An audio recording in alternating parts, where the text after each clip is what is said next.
السلام علیکم۔ سوچ ٹی وی کے ناظرین، آپ کو ایک ادبی خبر سے آگاہ کرتے ہیں۔ آج ممتاز شاعر ادیب سید ماجد شاہ کی 4 کتب کی تقریب ایمبلم سیکنڈری ہائی اسکول حیدری چوک سیٹلائٹ ٹاؤن میں منعقد کی گئی، جس کی صدارت جناب علی احمد گجراتی صاحب نے فرمائی۔ نقابت کے فرائض شیری سید صاحبہ نے سر انجام دیے۔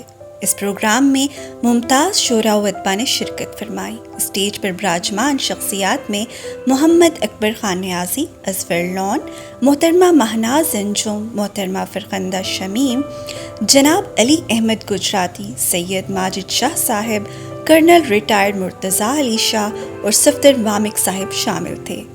اس تقریب میں راولپنڈی اسلام آباد کے ممتاز شعراء و ادباء نے شرکت کی، جن میں نصرت یاب خان نصرت، مبشر سلیم بشر، ٹیکسلا سے تشریف لائے ہوئے محمد جاوید اور اس کے علاوہ کھاریاں سے تشریف لائے ہوئے پروفیسر ڈاکٹر مظہر اقبال، اتفاق بٹ سید رضوان حیدر شاہ، محترمہ اندلیب فاطمہ، عبید بازغ امر، جناب راشد عباسی، اظہر سجاد، ڈاکٹر عامر زہید بھٹی، فاطمہ عثمان، رفت وحید، مائرہ فریال، نزاکت علی، مرزا شہزاد حسین بھٹی، سکندر بیگ، مرزا ابرار شاکر اور دیگر نامور شعراء نے اس پروگرام میں شرکت کی۔ اظہار خیال کرنے والوں کا کہنا تھا کہ ماجد شاہ کی کتابیں پنجابی ادب میں ایک نمایاں مقام و حیثیت رکھتی ہیں۔